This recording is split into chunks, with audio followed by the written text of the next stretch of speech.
You know what, family? Most project schedules fail because the first date isn't even tight. Not because the work is hard or because the people building the schedule don't understand the role in it.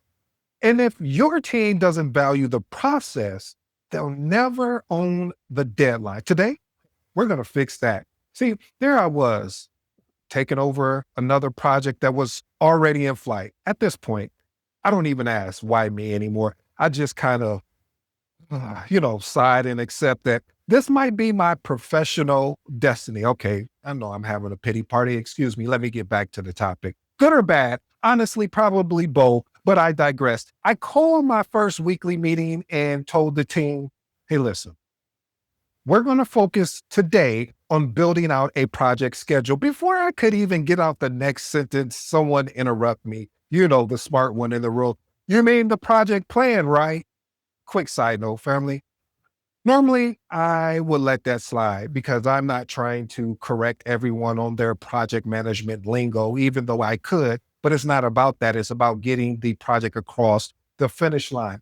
But couldn't start this journey by letting someone confidently teach the room the wrong thing. See, the schedule is one component of the plan, not the whole thing. And I wasn't about to spend the next 6 months cleaning up confusion. So I pulled out a blank Excel sheet and said, we're going to build the schedule here first.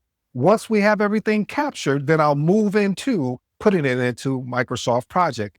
And I asked my first question, what is our first milestone? Let's list the tasks that got us there. That's when someone else said, and I'll never forget this, oh, we thought you were going to build out the schedule for us. Let's be honest, family. Don't judge me when I'm about to say less. Next. See, my internal reaction was, we might need to get this person drug tested because this makes absolutely no sense. See, this is out of my control, but I kept my cool. I came back to ED. I told the team the value of the schedule comes from the people doing the work. You'll know more about these tasks than I ever will. My job is to organize the truth, not guess at it. And that's when the room got quiet, not defensive, but just thoughtful to the case of, I think he's onto something. Because see, no one had ever explained their role in the planning process. And that silence was my opening. This is what takes us to principle number one.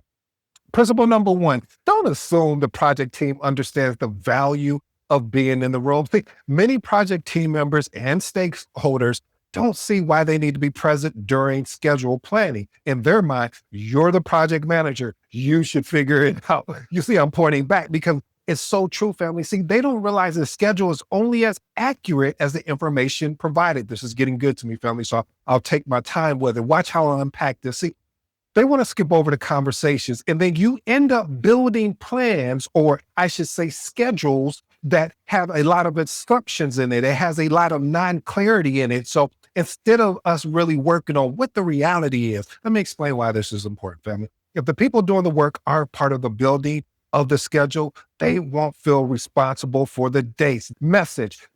Anytime I say message, that means you want to cool into this particular part here. If you're a project manager or even thinking about getting this thing that I love, that I hope you fall in love with, call project management. But what I am saying here, family, is that the people doing the work, if they're not part of the schedule, they will not appreciate the dates that are being put into the schedule. They will push back and then claim, oh, well, the timeline is unrealistic, or they'll distance themselves from the missed deadlines, what we call ducking accountability. When you bring them into the process up front, you shift the relationship from your schedule, the project manager, to her schedule. This creates ownership with people follow. Experiment with these actionable tips.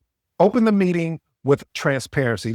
I would just say, hey, listen, I can only build a schedule that reflects the truth you bring into the room. Your insight is the foundation of this timeline. This sets the tone for shared responsibility. Next one, show them what happens when they're absent. Walk through a simple example of how missing details lead to missed dates, missed opportunities. And when people see the downstream impact, participation, I promise you, will increase. Here's my professional advice. Project teams often think their presence is optional because they're never told the value they bring.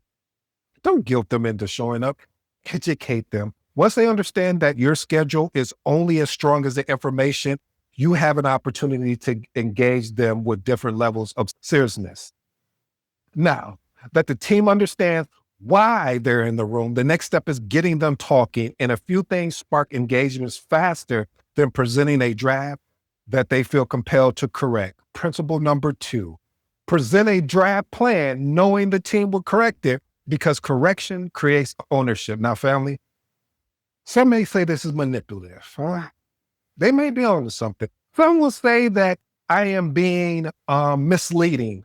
They may be on to something. But you know one thing about humans, especially those humans that always would like to correct you. I know a couple of those humans out there. See, humans love correcting things, and in the moment, their real expertise surface. See, a blank page intimidates teams. But a rough draft that gets people talking, a rough draft that gets people engaged because they want to say, hey, that's wrong. And when you bring a preliminary plan, even if you know it's imperfect, the team will naturally jump in to fix it. Why is this important? Most of the work you need from an accurate schedule doesn't come from open-ended questions. It comes from reaction. When your team corrects your draft, they reveal the steps, the risk, the dependencies they never would have mentioned on their own. They wouldn't even ever thought of that. And once they contribute, they take ownership of the timeline. And I like that, family. So experiment with these actionable tips. Make the draft intentionally incomplete. I know what you're saying. He did. See, that sounds manipulative. It's not. But you need to have something in front of them in order to get them to start thinking, in order to create something. There's always foundational principles or milestones that you can create. You could just say, hey, waiting on contract negotiations to finish. You don't know if that's happening or not, but that's just something to get people going. So you want to leave gaps in obvious placeholders. This draws the team into a conversation fast. Next one. Ask what you adjust first, starting with correction of signals that you expect, their insight, and respect their knowledge, family, once you get the information. Here's my professional advice. This method isn't about tricking the team. It's about activating them. A rough draft gives them the safe starting point, and in correcting it, they begin co-authoring the schedule without feeling pressure. And once the team is engaged, your next job is making sure the language you use does not shut them down, which leads us to a clear communication. Principle number 3, stop speaking project management concepts to 9 p.m. See, family, I'm gonna be careful how I say this. No, I won't. So what I've learned over my decade or more of actually leading projects, some of the challenges that I've seen, especially with new project managers, and I get it. You're excited. You just learned, you just got your CAPM, or you're studying for your CAPM, or you even got your PMP, or you're studying for your PMP, and you want to come in and start using terms like, so the WBS and the float and the critical path and the lag time. I promise you, if you do not have an organization that is project management driven, if they do not have certain aspects in there around project management, you will lose the entire room. I'm willing to bet that you will lose the entire room. How do I know? Because it's happened to me. I've come in excited because I'm studying for something in project management, and I come in and say, so yeah, let's build the WBS and we'll look at the control accounts from an accounting standpoint. And everyone just was like, what are you talking about? See, when people don't understand the terminology, they stay quiet to avoid embarrassment. That silence leads to missing tasks, definitely receiving bad estimates, and just creating unrealistic timelines. Why is that important? Those terms do not set the project up for success. Those terms are really there to help guide you. See, the PMBOK guide, as the project management body of knowledge, we have to understand is a standard guide. What is a standard guide? Meaning there's going to be certain pieces in there that we're going to use, and there's certain pieces that we won't use. But what we do use, we use it with intelligence to a way to ensure we're setting the team up for success. I like that, family. So listen, experiment with these actionable tips. Translate concepts, not vocabulary. Oh, I like that, family. What this looks like is basically saying, walk me through the steps from start to finish. Next point. Understand the value of speaking in terminology that everyone can understand in the room. Why do you want to do that, ED? Well, it's just like if you're not technical and you have a developer talking to you in a technical manner, it's going to go all over your head because you're not even going to be like, you're going to be like, what is this developer even talking about? So to boil it down, you want to use terminology, you want to use concepts that helps the team understand from a holistic standpoint. Here's my professional advice. Great project managers don't show off terminology. They remove barriers. Oh, I like that, family. Your ability to translate is what separates leaders from technical project administration. Here's an understanding I want you to help you with, family. Now that language is no longer a barrier, you need tools that support clarity. And the best starting point is not Microsoft Project. It's something very simple. Principle number 4, use Excel first, then graduate to Microsoft Project. See, Excel creates a safe, flexible space where teams feel comfortable sharing work steps. Microsoft Project, it's a very powerful tool, but it's really a great tool as well. So a lot of times you'll see teams get very intimidated when you bring up a Microsoft project and you start building out the schedule there. So start with an Excel. It helps gather raw tasks, raw dependencies, and then what you want to do so the team won't get overwhelmed, then you move on to the next step. See, this is important because most teams will shut down when the first conversation happens inside a Microsoft project tool. See, Excel, it really just removes the psychological barrier. Once the information is clear, Microsoft Project becomes your execution tool, not your brainstorming pad. Experiment with these actionable tips.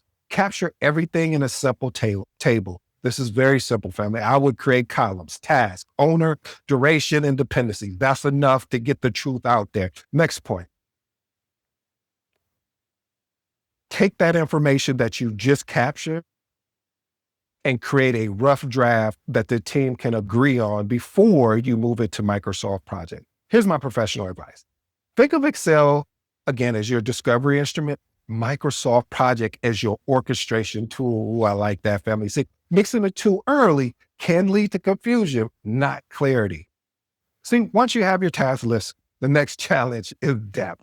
Making sure every deliverable is understood with zero room for interpretation. Principle number 5, break down deliverables until there's no ambiguity. A deliverable that is too high level, I promise you, it will lead to confusion, missteps, and most of all, inaccurate estimates. If you can take a task from 5 different things to 5 different people, your timeline is already in trouble. Why is this important? Ambiguity is where missed deadlines hide. When work isn't broken down enough, the team fills in the gaps with assumptions, and assumptions, they create delays. So experiment with these actionable tips. Use the 10-second rule. If a task can't be explained clearly in 10 seconds, break it down further. Next one, ask, how will you know this is done? Basically, what we're trying to do is create a completion criteria for us around clarity and reveal hidden steps you may need to capture. Here's my professional advice, family. Decomposition isn't a paper exercise. It is a clarity exercise. The better you break down tasks, the safer your schedule becomes. And once deliverables are clear, the next battle is negotiating realistic timelines without damaging the trust or momentum. Principle number 6, use a structured negotiation frame to challenge timelines without starting a fight. See, when team members give you quick estimates, 2 weeks, 3 weeks, a month, those numbers are often guesses or emotional safety nets. I know I shouldn't have said that out loud, but we already know that's the truth. See, challenging them directly leads to friction. Using a structured approach, though, pulls the trust in and creates truth without the conflict. Oh, I like that, family. Why is this important? Timelines built on unexamined guesses, they end up collapsing. Timelines built through structured negotiation earns commitment because they reflect real work, real constraint, and real experiment with these actionable tips. Here's a framework that I created called CORE, C-O-R-E. Clarify the work, outline constraints, reality check, and establish a commitment, not a interest. I like that, family. Next one, ask what needs to be true for the estimate to hold. This uncovers assumptions and exposes risk early. Here's my professional advice, family. Your negotiation style should feel collaborative, not confrontational. When you uncover the truth with the team instead of against them, commitment becomes natural. Here's the thing, family. Even the perfect estimates fails if the person responsible isn't actually available, which is our next principle. Principle number 7, align on resource availability, not on wishful thinking. See, schedules fall apart when they assume people have time they don't actually have. Most team members are kind of probably juggling multiple projects, operational work, emergencies, ticket management systems, meetings, and administrative tasks. You get where I'm going. This is important, family, because a timeline isn't built on task duration alone. It's built on capacity. Ignoring availability is one of the fastest, and I do mean the fastest ways to lose trust with leadership and frustrate your team. So experiment with these actionable tips. Ask for actual weekly capacity, not a job title. And I do this, the job title thing, because someone with a full-time in their title may have only 6 hours a week for your project. Next one, validate commitments with their manager when needed. This protects your timeline and avoids any future escalation. Here's my professional advice, family. Resource planning is political. Navigate it respectfully. When you demonstrate that you respect the team's workload, they'll respect your schedule. Once you've accounted for capacity and constraints, your next step is validating the draft, privately, of course, before locking everything down. Principle number 8, socialize the draft before finalizing it. I know that seems like common sense, but a lot of times what we think is that the draft that we created with the team is good enough. See, teams often reveal their real concerns in one-on-one conversations. This is why I always tell you, family, always have an opportunity to create one-on-one conversations with your project teams instead of in the group setting. See, sharing the draft privately gives people space to offer honest corrections without the pressure of the audience. Why is this important? You'll uncover risks, misunderstandings, and of course, the political landmines early before the schedule goes public. This prevents embarrassing reactions as well as leadership escalations and team frustration. Experiment with these actionable tips. Send the draft with a clear ask. Let me know what looks unrealistic, unclear, or what's missing. And the next one, collect feedback individually. People are more honest when others aren't listening. I like that, family. Here's my professional advice. Never publish a schedule that hasn't been pressure tested quietly. Quiet revisions protect your credibility and it strengthens your ownership. With these principles in place, you're not just building a schedule, you're building alignment, you're building ownership. You have created a space where teams feel confident and comfortable that you've collaborated something together to build an amazing schedule. Here's the truth. If there's one thing that you can take away from today's episode, it is this. Your project schedule isn't a document. It's a negotiation. It's collaboration. It's basically a reality check, all wrapped up into one. You don't build it for the team. You build it for growth. You build it because ownership doesn't happen when people receive the plan. It happens when they help create it. When the team understands their value, they speak up. When they speak up, your schedule becomes real. And when the schedule is real, your leadership becomes undeniable. So here's your challenge as a project manager. Stop trying to be the smartest person in the meeting. Be the person who pulls the smartest information out of the meeting. Do that consistently, and you won't have to manage projects. You'll transform them. So if this message resonated with you, share this with any project manager or any up and coming individual that's looking to get in project management. If you're looking for mentorship or coaching, check the link in the episode. That's you and I get to work. And if, by the way, I go by the name of ED. For all you smart and intelligent folks out there, hey, listen, that just simply means Ed. Until next time.